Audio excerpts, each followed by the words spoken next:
Hello and welcome to the Ghosts and Folklore podcast.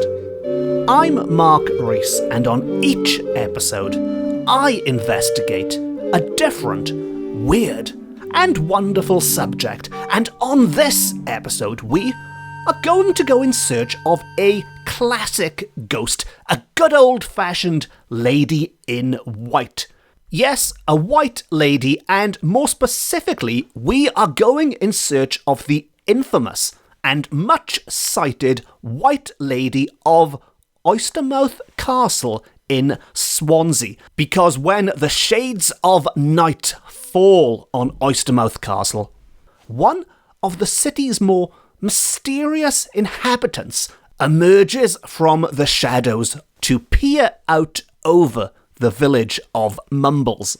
And if you believe the tales, she can even be summoned in a similar way to saying Candyman or Beetlejuice more times than it is safe to do so. And fear not, I am not going to attempt to summon either Candyman or Beetlejuice on this episode, but who knows, maybe I'll attempt to summon the White Lady of Oystermouth Castle later on. Let's see how it goes. But before we start looking at all of those creepy ghost sightings, and there have been many, let us begin at the beginning by looking at some of the history and legends attached to this castle, and in particular, a tragic tale which might offer some clues as to the real identity of this so-called White Lady. And at the end of this episode, to wrap things up, I will also be talking to you about some of my personal experiences with the castle, because of all the subjects I've spoken about on this podcast, this is a location I do know very well. I spent a lot of time living in Swansea, not too far from the castle. I've visited many times. I've even spent a night or two there with paranormal groups looking for some kind of evidence of this White Lady or anything else that might be lurking in the shadows. And the most fascinating tale I have connected with the castle doesn't actually involve ghosts at all. It involves black magic. But again, I am getting ahead of myself. Let us travel back through the mists of time to the early days of this castle, which is a Norman fortress which stands high on a hill in the village of Mumbles with these wonderful panoramic views out over Swansea Bay, which are wonderful for tourists today, but I imagine in the 12th century, when they decided where to build this castle, it was more for strategic reasons. You really can see for miles and miles and miles from the top of this castle, which, so some people say, is where the White Lady has been spotted on rainy nights. Now, while the castle was built in the 12th century, and nowadays it's in the care of the City and County of Swansea Council, our tale really begins in the 13th century, when it became home to the wealthy and powerful de Brios family, who gave the castle a bit of a makeover which was more befitting their lofty status. They didn't want some scruffy old castle, and one of the additions they put into the castle was a personal chapel, a personal place of worship, which nowadays has been named Alina's Chapel. And the reason for that is because Alina de Brios, who was the daughter of Lord Brios, Alina de Brios is believed to have been the driving force behind its creation. She was the particularly devout member of the family who really wanted this personal place of worship to be inside their home, inside that castle. And that is why some people believe she was so proud of her achievement, so proud of this chapel, that even long after shuffling off this mortal coil, she still visits the chapel now, and she is the oft-cited White Lady of Oystermouth Castle. And on that note, you might be thinking, well, that's not the scariest of ghost stories I've ever heard. And if that really were the end of the tale, this would be a pretty short episode. But there is a lot more to come. Because that is just one theory as to her identity. A more popular theory relates to a legend attached to the castle which would suggest an alternative identity and a far nastier reason for the White Lady to continue haunting the castle. Now, it was in the late 1800s that a tale called The Legend of the White Lady of Oystermouth Castle was first published. And in this tale, it's a nice eerie gothic tale. We are heading back into Norman times when the castle was in the care of Earl Neville, who is said to be a particularly evil Norman lord. And the tale begins from the perspective of a worker at the castle called Hilda. And we can only assume that the workers at the castle, like Hilda, had quite a rough time of it, that they weren't treated all that well by their lords and masters. And to illustrate just how evil this Norman lord was, Hilda recalls a tale of an ill-fated expedition during which Earl Neville lost some of his men. Some of his men were killed during this expedition, and he had to blame somebody, and there was no way he was going to blame himself, and so he picked upon a harmless monk who had played a small part in planning the events. And this monk, this young man of God, was thrown into the dungeon, abandoned and left to starve to death for no other reason than to appease this lord. So, yes, I guess he does live up to his description as being a particularly evil Norman lord. Now, the dungeon in which he was thrown into had a pillar in the centre, a pillar which can still be seen today, and quick, shameless plug alert, I did publish a photo of this pillar in my most recent book, Paranormal Wales, if you'd like a look or if you have a copy. And luckily for the monk, in the short term at least, there was a young guard there who took pity on him, a devout young guard, and he hollowed out several holes in that pillar in which to conceal morsels of food which would keep the monk alive. But only barely, and this really, it served to delay rather than avert the inevitable. It kept the man of God alive a little bit longer, but not much longer. And as the end drew near, when the monk knew that he would not be on this earth much longer, he passed on some words of wisdom to that young sentry. He asked his guard to memorize these words, which are still spoken today. And this is what the monk said. If any good man or woman, free of sin, should come to the pillar and pray there, and pace around it 9 times, his or her wish would be granted. So to repeat that once more, if any good man or woman, free of sin, should come to the pillar and pray there and pace around it 9 times, his or her wish would be granted. And they were the final words of wisdom left by the monk as he neared the end of his life. But was there any truth to what he was saying? Was it just the ramblings of a dying man?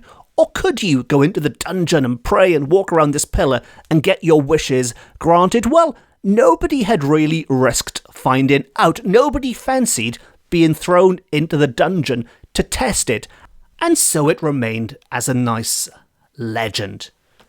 Now, back to the Earl, and he went off on another incursion, this time to Ireland.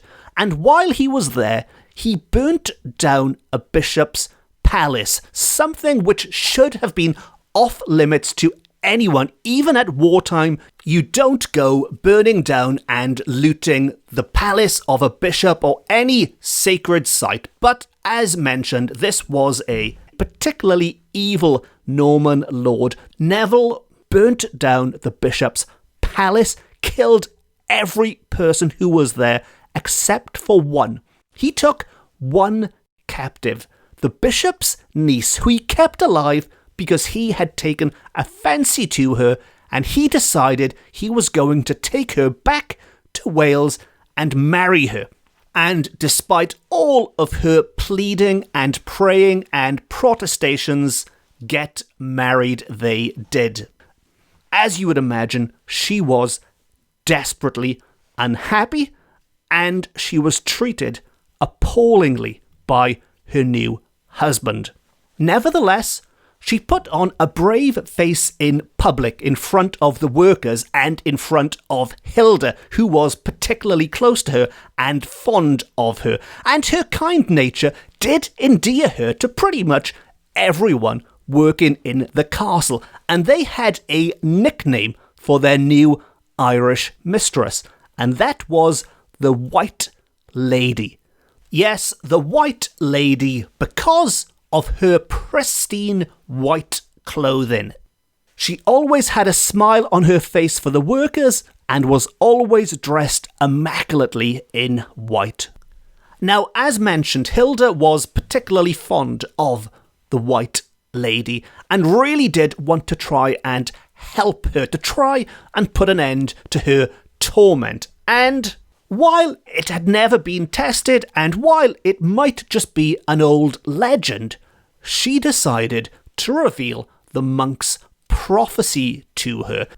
Because if there was one person in the castle besides the Lord himself who could quite freely walk around the dungeons, then surely it was the Lord's wife. And so, with nothing to lose, and so desperate was she to escape that she would try anything, no matter how unlikely it was, she decided to put those words to the test. If any good man or woman, she was a good woman, free of sin, she was free of sin, should come to the pillar and pray there and pace around it 9 times, his or her wish would be granted. And one night she found the opportunity. Her husband was away hunting in Gower, and she crept into the dungeon in search of this so-called wishing post. She followed the instructions to the letter. She prayed and wished and paced around that pillar 9 times. So much so, she prayed so fervently, she was totally exhausted by the ordeal. And you might not think that creeping into a dungeon and walking around a pillar 9 times and praying would be that tough for a healthy young woman. But nevertheless, when Hilda saw her totally drained from the ordeal, slumped on the ground, she had to help lift her from the ground and escort her back to her quarters. Now, there is an important detail here which Hilda didn't mention at the time. I mean, her mistress was in no state for any kind of chit-chat on the way back. But Hilda would later claim that as she helped her mistress up the stairs and out of the dungeon, she saw a monk, presumably the monk, materialize before her very eyes. He was there, and like that, he was gone. But she had no time to worry about ghostly monks. She was too concerned with getting her mistress back safely to her bed, where she laid her down and left her to sleep off the ordeal. Now, when Hilda returned to check on her the next morning, she found her lying in bed just as she had left her, sleeping as peacefully as a saint, with a huge smile upon her face. She looked happier than she had ever looked before, although, if anything, she looked a little bit too at peace.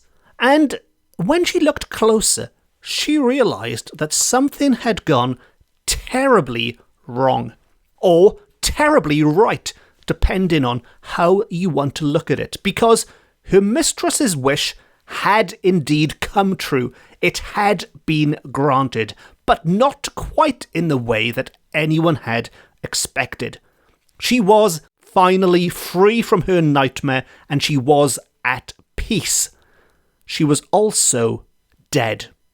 Her mistress had died, and the ghost of the White Lady of Oystermouth Castle had been born. At least, that's what some people believe anyway, and that is a more popular theory as to the identity of this White Lady. Now, I mentioned briefly in that tale that the pillar in the dungeon had become known as the wishing post, and a few decades after that was published in the early 1900s, it was written that another superstition had become attached to it, one which is far less life-threatening than in the tale we just heard.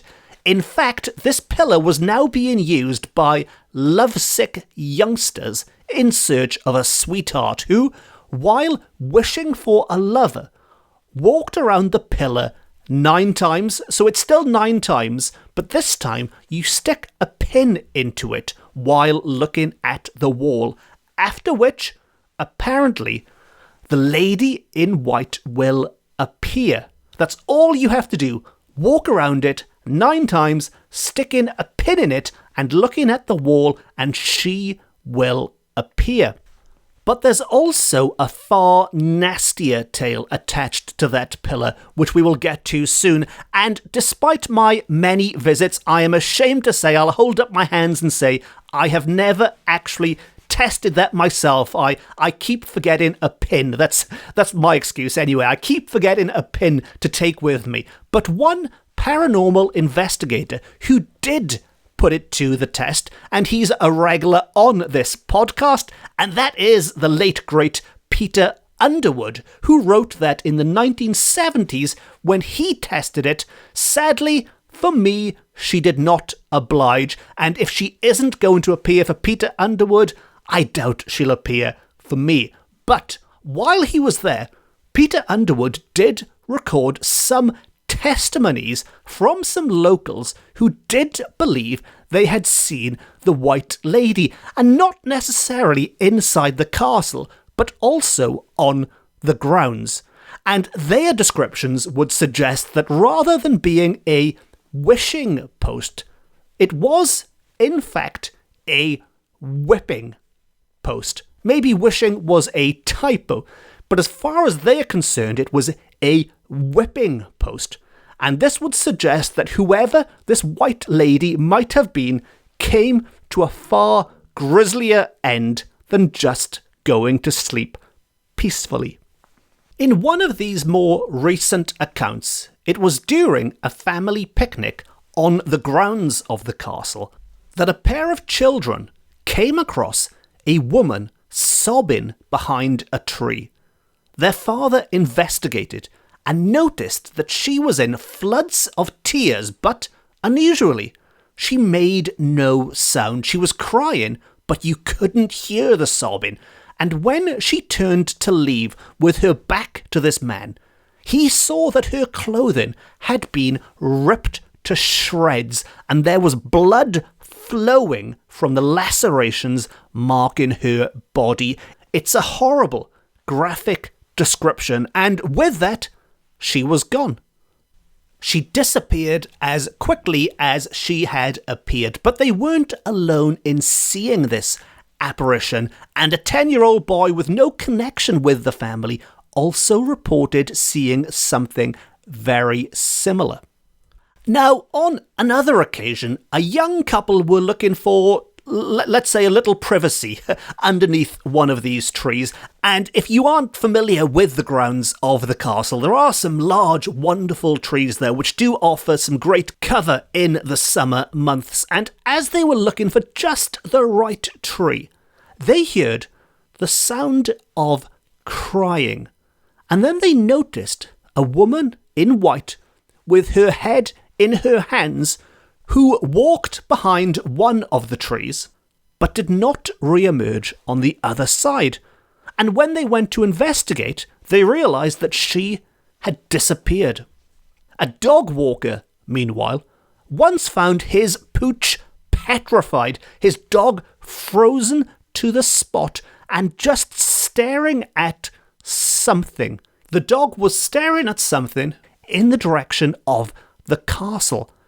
And when the dog owner followed that gaze and walked in that direction, it was then he saw what appeared to be a woman dressed in white, lying on the ground. And as he approached, she rose, turned from him, and disappeared through the castle wall.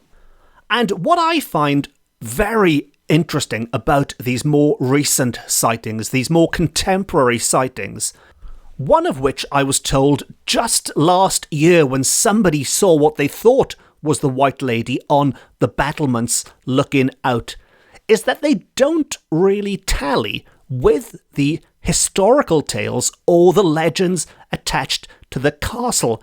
The sightings, more often than not, are made either up on the battlements or on the grounds outside the castle, not really inside the castle itself.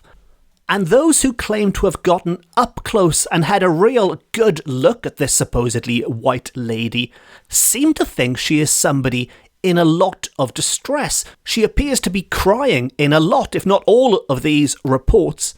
And those who've seen her from behind suggest she had a horrific end to her life, which doesn't tally up with the popular theories. Now, as I mentioned at the start, I have spent a bit of time there myself, including staying well past the witching hour, and while my personal experiences don't come anywhere near what I've already spoken about on this episode, there were some strange things going on that I might look at in the future. I mean, one of the problems with a place like Oystermouth Castle is that it is so exposed to the elements that even at the dead of night, a strange sound could be the birds and the bats flapping about the place. It's not the easiest of places to investigate. But one moment which really stuck in my mind, and this was right at the start of the evening, before we'd even started inside the castle, but I was told about these tales of some kind of black magic rituals which used to take place behind the castle many, many years ago, and might, just might, continue to this day. Now, despite all of my visits, I didn't even realise you could circle around the back of the castle. The trees there look like a no-go zone. But after hearing this tale, we decided to go, me and the group that I was with, we decided to go exploring. And we found this overgrown path that did indeed wind through the trees, and it was deathly quiet there, very quiet except for us stomping about the place. But it felt like nobody else in the world would know about this spot. I certainly didn't. I'd walked past it a million times. And then we found, deep along this half-covered path, a spot where people had clearly been gathering recently. More than that, they'd been gathering in a circle. And in the middle of that circle was a fire which had burnt out just a few days before. Now, of course, there are lots of reasons why people would gather in this remote spot out of the way in a circle around a fire. It might well have been a group of teenagers looking for a quiet spot where they could drink cider in peace. But nevertheless, I thought it was such a strange coincidence that having found out about these rituals, which sound like something out of a Dennis Wheatley book, which was supposed to take place behind that castle, that when I went investigating, we did indeed find potential evidence that maybe, just maybe, somebody is keeping that tradition alive. Or maybe it's just rubbish. I don't know. Either way, it makes a great anecdote, and it's a great way for me to wrap up this episode about the White Lady of Oystermouth Castle. But what do you think? Have you been to Oystermouth Castle and seen this White Lady for yourself? Or are you now planning a visit to Mumbles, having listened to this episode? As always, it's lovely to hear from people, and if you'd like to share your thoughts, you can follow me on Twitter, on Facebook, and on Instagram, and if you do, be sure to say hello. If you enjoyed this episode and you haven't already, please consider hitting the subscribe button. There's lots more spooky stories on the way as we count down to Halloween. And if you really enjoyed this episode and you'd like to support the podcast, then please consider leaving a nice review or just giving it a quick thumbs up or 5 stars or whatever the option is on whatever platform you are consuming this on. Finally, if you'd like more ghosts and folklore, as well as a podcast, I've also written a number of books about similar weird and wonderful subjects, the most recent of which is Paranormal Wales, which does indeed feature Oystermouth Castle and has lots of full-colour photos, including that wishing or whipping post that we spoke about earlier, and, like all of my books, is available from all good bookshops, offline and on. And on that note, it just leaves me to say thank you very much for listening. Diolch yn fawr iawn am wrando. I've been Mark Rees. This has been my Ghosts and Folklore podcast, beaming to you from Wales to the world. Until next time, Nos da.